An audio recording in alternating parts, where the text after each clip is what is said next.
घरौंडा में जनसंवाद कार्यक्रम में पहुंचे केंद्रीय मंत्री मनोहर लाल। एसटीएफ की तरफ से किए गए एनकाउंटर पर मनोहर लाल ने की सराहना। कहा, अपराध होगा तो पुलिस सहन नहीं करेगी।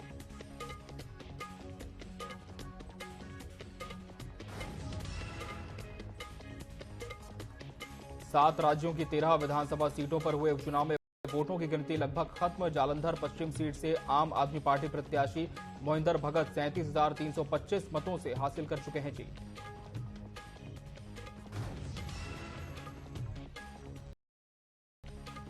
हरियाणा एसटीएफ की हिसार यूनिट को मिली बड़ी कामयाबी। मोस्ट वांटेड गैंगस्टर राकेश उर्फ काला खुरुमपुर की हुई गिरफ्तारी। लाया जाएगा थाईलैंड से भारत।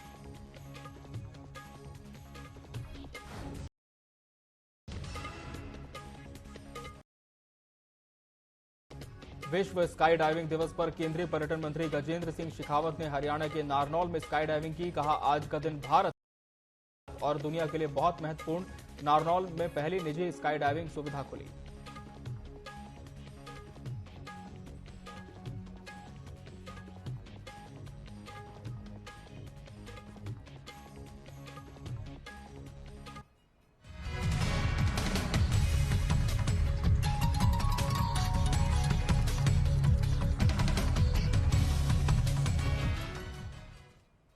नमस्कार, बहुत स्वागत है आपका न्यूज अपडेट में। मैं हूं आपके साथ अमित शर्मा।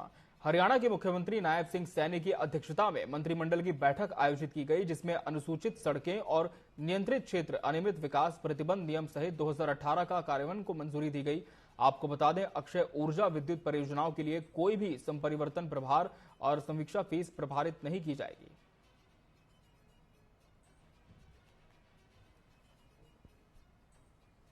ये हरियाणा टूरिज्म के द्वारा मैंगो मेले का आयोजन किया जाता है और इस मैंगो मेले में अलग अलग क्षेत्रों से जिन्होंने इस क्षेत्र में अपने एक मुकाम को हासिल किया है, अलग अलग वैरायटीज देखने को मिलती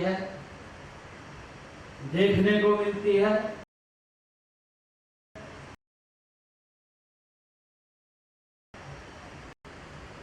लगभग 300 प्रकार की वैरायटीज इस मेले के अंदर देखने को मिली।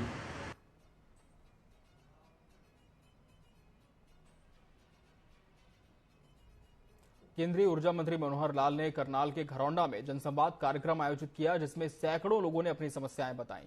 इस दौरान विभिन्न विभागों के अधिकारियों ने उनकी समस्याएं सुनी और उनके समाधान की दिशा में कार्रवाई की। कई लोगों की समस्या गंभीर होने के कारण इसमें थोड़ा वक्त लगने की बात कही गई है। उन्होंने सभी लोगों को आश्वस्त किया कि देर सवेर उनकी समस्याएं सुनी जाएंगी और समाधान भी किया जाएगा, इसलिए वो चिंता न करें। आपको बता दें कि केंद्रीय मंत्री पिछले कुछ दिनों से अपने सहयोगियों के साथ जनसंवाद कर लोगों की समस्याएं सुन रहे हैं और उनका तुरंत समाधान कर रहे हैं। काफी शिकायत, जैसे कल मैं इंद्री विधानसभा में था और जो मेरा ये जनसंवाद के कार्यक्रम चल रहे हैं, लोकसभा चुनाव के बाद ये विचार है कि सभी विधानसभा क्षेत्रों में जनता से मिलना, कार्यकर्ताओं से मिलना और सबका धन्यवाद करना। इस कार्यक्रम के अंतर्गत आज ये चौथी विधानसभा हो गई है। 5 विधानसभाएं और शेष बची हैं। अगले 2 या 3 सप्ताह में उन सब में भी जा करके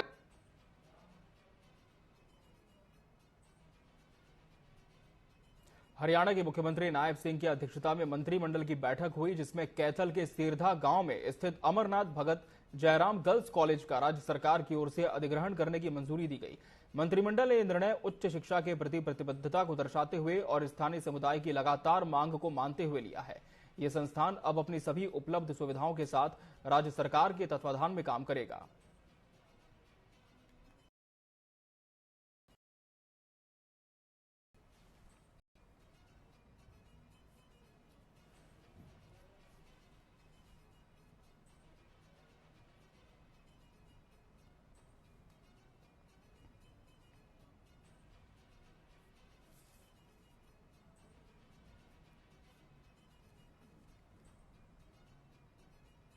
हरियाणा के मुख्यमंत्री नायब सिंह के नेतृत्व में राज्य सरकार ने प्रदेश को एक अग्रणी आईटी पावर हाउस के रूप में स्थापित करने और ई गवर्नेंस को मजबूत करने का मुख्य उद्देश्य निर्धारित किया है।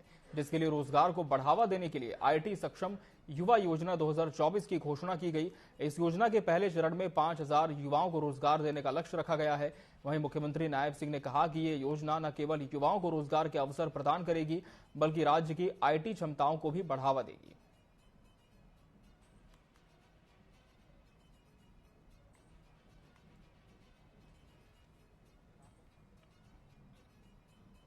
मुख्यमंत्री नायब सिंह ने पंचकुला में आयोजित राज्य स्तरीय पंचायत सम्मेलन में पंचायती राज संस्थाओं को एक साथ कई नायाब सौगातें देकर खूब वाहवाही बटोरी। एक तरफ उन्होंने 2400 करोड़ रुपए के विकास कार्यों की घोषणा की, वहीं दूसरी ओर प्रदेश की 1861 ग्राम पंचायतों को चौपालों की मरम्मत या अधूरी पड़ी चौपालों को पूरा करने के लिए अनुदान के तौर पर एक क्लिक से 118 करोड़ 47 लाख रुपए ट्रांसफर किए। मुख्यमंत्री ने पंचायती राज प्रतिनिधियों की पेंशन में बढ़ोतरी करने की भी घोषणा की।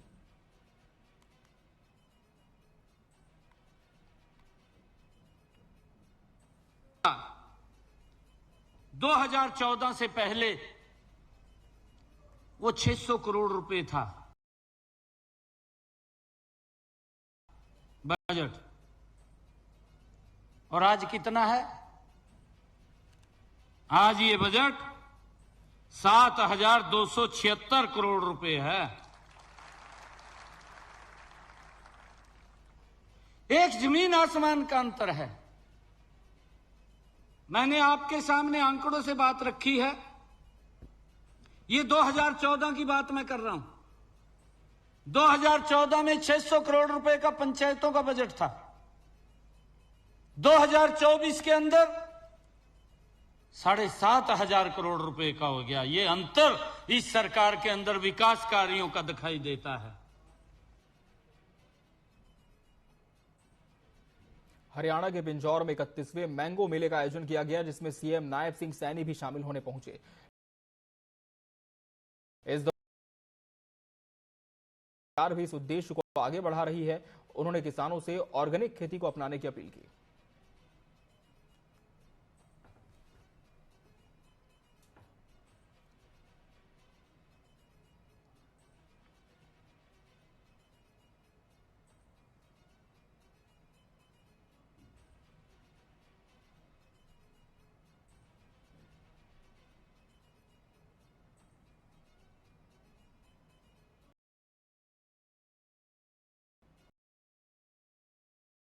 कई मुद्दों पर अपनी राय दी। विधानसभा चुनावों को ध्यान में रखते हुए उन्होंने कांग्रेस पार्टी के नेताओं दीपेंद्र हुड्डा और शैलजा की यात्रा का जिक्र करते हुए कहा कि सभी नेताओं को अपने अपने कार्यक्रम चलाने चाहिए। अजय यादव ने स्पष्ट किया कि वो खुद चुनाव नहीं लड़ेंगे, बल्कि अपने बेटे की जीत के लिए काम करेंगे। उन्होंने बढ़ते अपराध पर चिंता जताई और कहा कि लूटपाट की घटनाएं बढ़ी हैं। इस संबंध में सीएम से नोटिफिकेशन की मांग की है। सर 15 तारीख को हरियाणा मांगे साहब एक यात्रा शुरू हो रही है, दीपेंद्र हुड्डा भूपेंद्र हुड्डा। बहुत अच्छी बात है। अपने शैलजा जी भी कर रही है यात्रा अर्बन एरिया के अंदर। हम लोग भी बात करें, काम करें, शैलजा जी काम करें, दीपेंद्र जी बात करें, उदय भान जी अपनी कोई यात्रा चलाएं, अपने भूपेंद्र सिंह हुड्डा जी चलाना चाहें। सबकी फोटो लगी हुई है, आपने देखा किसी की फोटो छोटी, हमने 15 तारीख को करना सबकी फोटो लगा रखी है पीछे। इसलिए हमारे लिए कोई ग्रुप नहीं है, हमारा केवल एक ही ग्रुप है, वो है सोनिया गांधी, मल्लिकार्जुन खड़गे, राहुल गांधी जी हमारे नेता हैं। हिसार के हांसी में जेजेपी नेता रविंद्र सैनी का अंतिम संस्कार किया गया। दरअसल चंडीगढ़ में हुई मीटिंग में सीएम नायब सैनी की मांगों को मानने के बाद परिवार अंतिम संस्कार के लिए राजी हुआ। इस मीटिंग में परिवार के साथ व्यापारी भी पहुंचे थे। इसके पहले उन्होंने हांसी बंद रखा और 3 मांगों में 1 करोड़ रुपए मुआवजा, परिवार के एक सदस्य को सरकारी नौकरी और आरोपियों की गिरफ्तारी शामिल थी।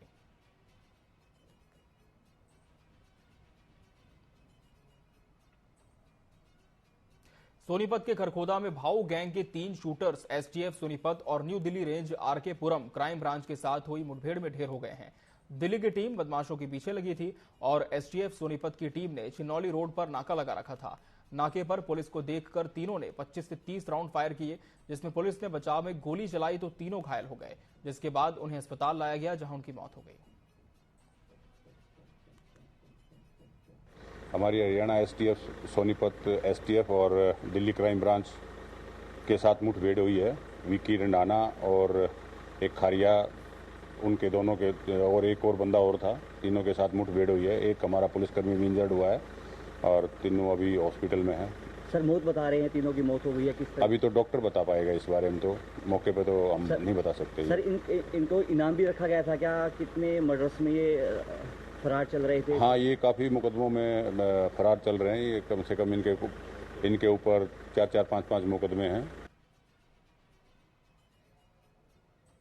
जननायक जनता पार्टी के वरिष्ठ नेता डॉक्टर अजय चौटाला ने कैथल की आरकेएम पैलेस में आयोजित कार्यकर्ता सम्मेलन में मुख्य अतिथि के रूप में शिरकत की। कार्यकर्ताओं ने गर्मजोशी के साथ डॉक्टर अजय चौटाला का स्वागत किया। इस दौरान उन्होंने कहा कि हम जनता के बीच में जा रहे हैं, मेहनत करेंगे और अपनी कमियों को दूर कर रहे हैं। जो हमारे बारे में दुष्प्रचार किया गया उसके बारे में लोगों को समझा रहे हैं। मुझे तो लगता ही नहीं कमान किसी के हाथ में है क्या। आज तो पूरी तौर पे अपराधी बेलगाम है। प्रदेश में रोजाना 5 से 6 मर्डर की एवरेज आ रही है। सरेआम गोलियों से कहीं दूधिया भून दिया जाता है, कहीं रविंदर सैनी को मार दिया जाता है। सोनीपत में रोजाना 2 मर्डर की एवरेज है। ये हालात पूरे प्रदेश के हैं और प्रदेश के मुख्यमंत्री 4.5 बरस के बाद कहते हैं मैंने 24 घंटे के लिए दरवाजे खोल दिए।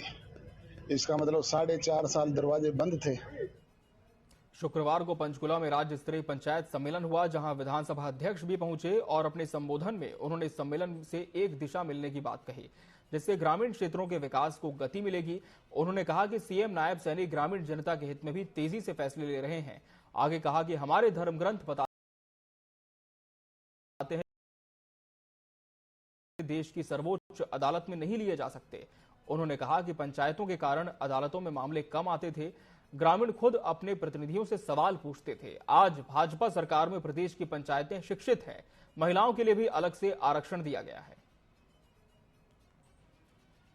हमारे हरियाणा प्रदेश की आन बान शान हमारे सरपंच भाई, चुने हुए सभी प्रतिनिधि आज पंचकूला में पधारे हैं। एक बार जोरदार उद्घोष के साथ उस मातृभूमि का, उस हमारी माता का हम जयघोष करें, जो मातृभूमि हमें खाने के लिए अन्न देती है, पीने के लिए पानी देती है, पहनने के लिए वस्त्र देती है। जिंदगी की जो भी जरूरियात हैं वो इस हमारी मातृभूमि से हमें मिलती हैं। तो दोनों हाथ खड़े करके, मुट्ठी बंद करके एक भारत मां के नाम जयघोष, भारत माता की, भारत माता की। करनाल के इंद्री में केंद्रीय मंत्री मनोहर लाल ने जनसंवाद कर लोगों की समस्याओं को सुना और समस्याओं का समाधान किया। इस दौरान उन्होंने लोकसभा की तीसरी विधानसभा इंद्री में संवाद को लेकर कहा कि लोगों ने अपनी समस्या बताई है, जिनमें कुछ समस्याओं का समाधान हुआ है। उन्होंने 25 जून को केंद्र संविधान हत्या दिवस मनाने को लेकर कहा कि संविधान की हत्या का मामला इमरजेंसी के साथ जुड़ा हुआ है। जिस संविधान के बारे में कांग्रेस बोलती थी, उसी संविधान की हत्या 1975 में कांग्रेस ने इमरजेंसी लगाकर की थी।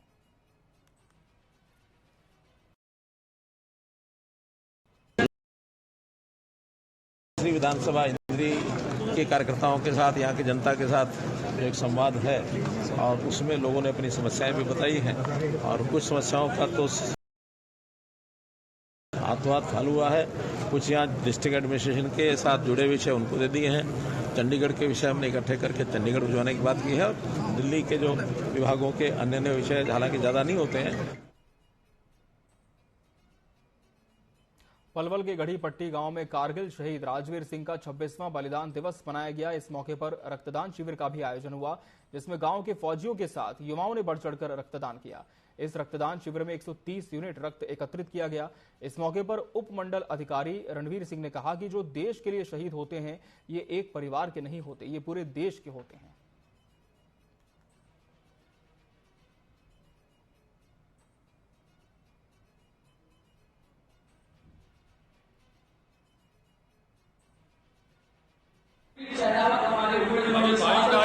शहीद हुआ था 7 जुलाई 1999 को कारगिल क्षेत्र में लड़ाई हुई थी, तो उनका बाद में अंतिम संस्कार 12 जुलाई 1999 को अंतिम संस्कार हुआ था और उसी दिन से लगातार 26वां शहीदी दिवस है जो हर साल इसी बात में मनाया जाता है।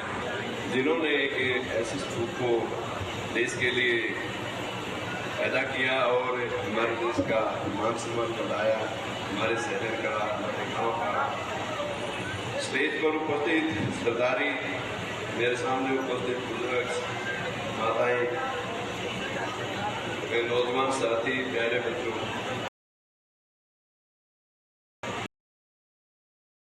ऐसा आयोजन है जिसमें हर आदमी जो ये सोच के मतलब रोंगटे खड़े हो जाते हैं, फिर रागनी सुन रहे थे हम, उसकी पूरी बायोग्राफी इस रागनी के माध्यम से अच्छे कलाकार। हरियाणा सरकार ने एक बार फिर हाईटेंशन लाइन को बिछाने के लिए टेंडर जारी कर दिया है, जिसका विरोध हरियाणा के किसान काफी लंबे समय से कर रहे हैं। शनिवार को सोनीपत की छोटूराम धर्मशाला में किसानों ने प्रेस कॉन्फ्रेंस कर ऐलान किया कि अगर सरकार ने उनकी मांगे नहीं मानी तो वो जंतर मंतर पर एक अहम बैठक बुलाएंगे और उस बैठक में कई बड़े फैसले लिए जाएंगे। उन्होंने सरकार को अल्टीमेटम दिया है कि अगर 10 दिनों में सरकार उनकी मांगों को नहीं मानती है तो वो कड़े फैसले लेने पर मजबूर हो जाएंगे। को लेकर बुलाई गई है। पिछले 3 दिन से हरियाणा सरकार अपने मीडिया के माध्यम से, अखबारों से एक प्रचार कर रही है कि भाई हमने एक यूनिफॉर्म मतलब पॉलिसी बनाई है इसमें, और उसका गजट नोटिफिकेशन कल आया है जो मैं आपको दिखा रहा हूँ। इसमें जो सरकार की जो पहल है वह सराहनीय है। उन्होंने किसानों की कुछ मांगों को माना है, लेकिन ये पूरा मतलब जो हमारी जो मांग थी, एक तो सबसे पहले तो इन्होंने ये है कि भाई इसमें जो कदम उठाया वो अच्छा है। इसके लिए हमारी मुख्यमंत्री से और एसीएस साहब से मीटिंग हुई है 2 बार की, लेकिन जो पॉलिसी उन्होंने हमें अप्रैल में दिखाई कि भाई हम इस तरीके की पॉलिसी बनाएंगे। करनाल की बात करेंगे, जहां क्राइम ब्रांच एएसआई संजीव की हत्या के मामले में अब उनकी मां की मौत का मामला भी सामने आया है। मां बेटे की मौत का सदमा बर्दाश्त नहीं कर पाई और उनकी हार्ट अटैक से मौत हो गई। आपको बता दें कि जमीन विवाद के चलते एएसआई की जीजा ने विदेश में बैठकर उसके नाम की सुपारी दी और शूटर हायर करके घर के बाहर ही हत्या करवा दी।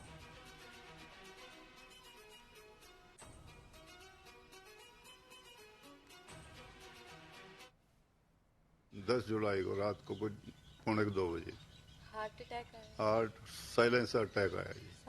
हाँ जी, हाँ जी, गम में गई है जी। गम आज से कोई 5 साल पहले ना जी, 2019 में दिसंबर, ये 16 नवंबर को तो छोटे वाला बेटा चला गया था जी,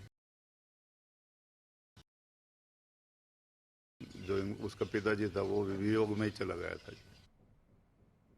करनाल में करीब 5 करोड़ रुपए की लागत से ऑक्सीवन मॉडल बनाया जा रहा है। प्रदेश सरकार की तरफ से यह करनाल वासियों के लिए अनूठा उपहार है। करनाल के जिला वन अधिकारी जय कुमार ने बताया कि ऑक्सीवन सेक्टर 4 से लेकर मधुबन तक करीब 4.5 किलोमीटर लंबा, 200 फुट चौड़ा और 40 हेक्टेयर भूमि पर बनाया जा रहा है। इसमें 9 प्रकार के वन विकसित किए जाएंगे।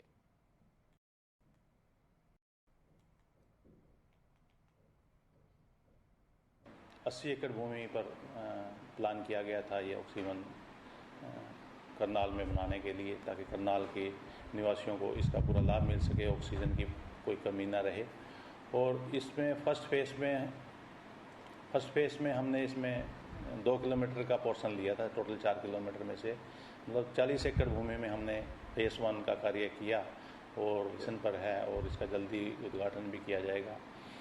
और इसमें हमने 5 तरह के वन बनाए हैं, जिसमें सुगंध वन बनाया गया है, जो सुगंधित पौधे लगाए गए हैं, जिसमें वृक्ष भी वो लगाए गए हैं जिनके फूलों की सुगंध है, शरब भी वो लगाई गई हैं जिसमें जो सुगंध देते हैं।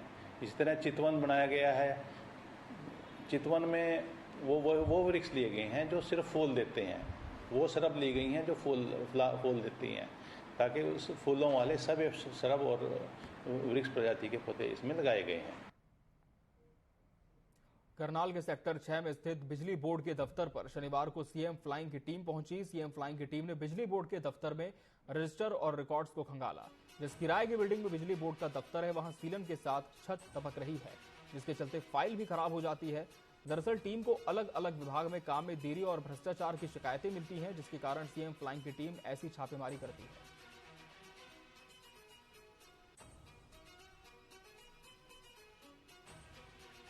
पानी की लीकेज तो रहती है, चाहे बारिश हो या ना हो। और सर यहाँ पे फैसिलिटीज प्रोवाइड नहीं हो रही। हम यही कहना चाहेंगे कि बिल्डिंग चेंज करवा दें सेक्टर 6 में। और यहाँ पे सबसे बड़ा जैसे जिस हिसाब से यहाँ पे डिवीजन बड़ी है, इस हिसाब से हमें सिस्टम भी हमें प्रोवाइड नहीं किया जाती। इस हिसाब से हमारी कंप्लेन सारी ओवरड्यू पड़ी रहती है, सारी पेंडिंग पड़ी रहती है, क्योंकि बिकॉज ऑफ सिस्टम। अगर सिस्टम नहीं होगा तो हम काम कैसे करेंगे? सारा काम ही ऑनलाइन होता है। मेरे को सुबह मैसेज मिला था दफ्तर की तरफ से कि सीएम फ्लाइंग की विजिट है आज ऑफिस में, और जो इनको डाटा चाहिए वो सारा हम डाटा प्रोवाइड करवा रहे हैं, और कोई और कुछ इशू होगा तो हम उसके लिए पूरा इनके साथ में इनकी हेल्प करेंगे। करनाल के अमूपुर गांव में शनिवार को सिख समाज की बड़ी पंचायत हुई, जिसमें अलग अलग जत्थेबंदियां और किसान यूनियन के लोग शामिल हुए। इस दौरान एक बड़ा ऐलान किया गया कि बीते दिनों प्रशासन की ओर से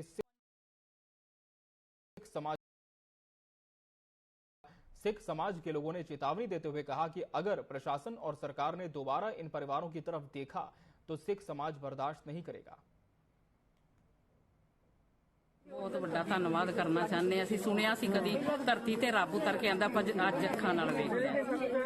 ਅਸੀਂ ਅੱਜ ਅੱਖਾਂ ਨਾਲ ਵੇਖ ਲਿਆ ਵੀ ਰੱਬ ਕਿਵੇਂ ਉਤਰ ਕੇ ਆਂਦਾ, ਕਿਵੇਂ ਗਰੀਬਾਂ ਦੀ ਸਹਾਇਤਾ ਕਰਦਾ ਹੈ। ਅੱਜ ਅਸੀਂ ਅੱਖਾਂ ਨਾਲ ਵੇਖ। ਬਹੁਤ ਸਿੱਖ ਸਮੁਦਾਇ ਨੇ ਸਾਨੂੰ ਬਹੁਤ ਸਾਥ ਦਿੱਤਾ ਹੈ ਜੀ। ਹਾਂ, ਵੱਡੀਆਂ ਵੱਡੀਆਂ ਜਥੇਬੰਦੀਆਂ ਆਈਆਂ ਰਹੀਆਂ, ਸਭ ਨੇ ਸਾਨੂੰ ਸਹਿਯੋਗ ਦਿੱਤਾ ਹੈ। ਇੱਥੇ ਵਸਾਉਣ ਦੀ ਗੱਲ ਕੀਤੀ, ਨੀ ਪੱਥਰ ਰੱਖਿਆ ਗਿਆ ਹੈ। ਹਰ पक्षों आ रहे थोड़ी मदद करांगे, ਅਸੀਂ ਤੁਹਾਡੇ ਨਾਲ खड़े हैं, ਕੰਨੇ ਨਾਲ ਕੰਧਾ ਮਿਲਾ के। हाँ जी। आम आदमी पार्टी के सुप्रीमो और दिल्ली के मुख्यमंत्री अरविंद केजरीवाल को सुप्रीम कोर्ट से अंतरिम जमानत मिलने पर आप पार्टी के प्रदेश अध्यक्ष सुशील गुप्ता का बयान सामने आया है। उन्होंने कहा कि जिस प्रकार बीजेपी ने झूठे मामले में ईडी से केस दर्ज करवाए, उस मामले में सुप्रीम कोर्ट ने केजरीवाल को अंतरिम जमानत दी है। उससे बीजेपी सरकार के षड्यंत्र का पर्दाफाश हुआ।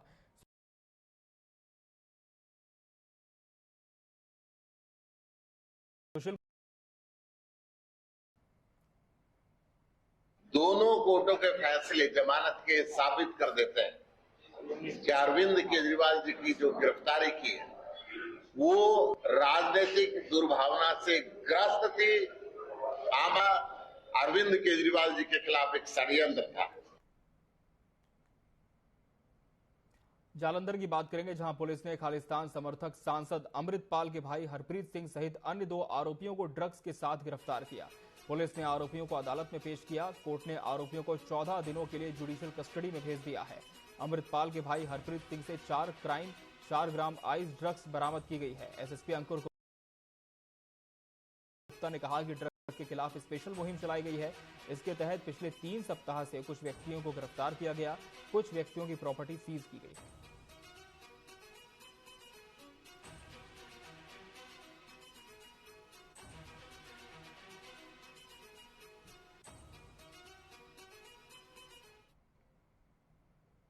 पंजाब के लुधियाना में बैठक खत्म होने के बाद बीजेपी अध्यक्ष सुनील जाखड़ ने प्रेस कॉन्फ्रेंस की, जहां बैठक में पंजाब के मुद्दों और आने वाले चुनावों को लेकर रणनीति बनाई गई। सुनील जाखड़ ने कॉन्फ्रेंस में कहा कि 25 लाख मतदाताओं ने बीजेपी पर अपना भरोसा जताया, जिसकी उम्मीद भाजपा को थी। उन्होंने कहा कि आज की बैठक में इस पर खुलकर चर्चा हुई है। उन्होंने आगे ये भी कहा कि जनता के विश्वास पर खरा उतरना हमारा कर्तव्य है। 2 संगठनों के स्टार सीधे तौर पर उनसे जुड़े हुए हैं।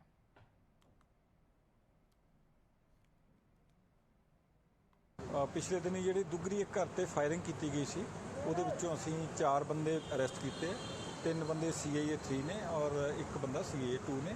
ਇਹਨਾਂ ਕੋਲੋਂ ਦੋਨਾਂ ਕੋਲੋਂ ਜਿਹੜਾ ਹੈਗਾ असला बरामद होया, प्लस ਜਿਹੜੀ ਹੈਗੀ ਦਾਤਰ ਵਗੈਰਾ ਬਰਾਮਦ ਹੋਇਆ।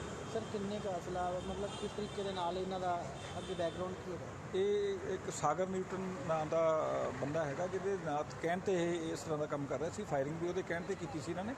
ਸੋ ਇਹਨਾਂ ਤਿੰਨਾਂ ਨੂੰ ਜਿਹੜਾ ਗ੍ਰਿਫਤਾਰ ਕਰ ਲਿਆ ਗਿਆ और ਤਿੰਨਾਂ ਕੋਲੋਂ। इसी के साथ न्यूज अपडेट में फिलहाल इतना ही। मुझे और मेरी पूरी टीम को दीजिए इजाजत। नमस्कार।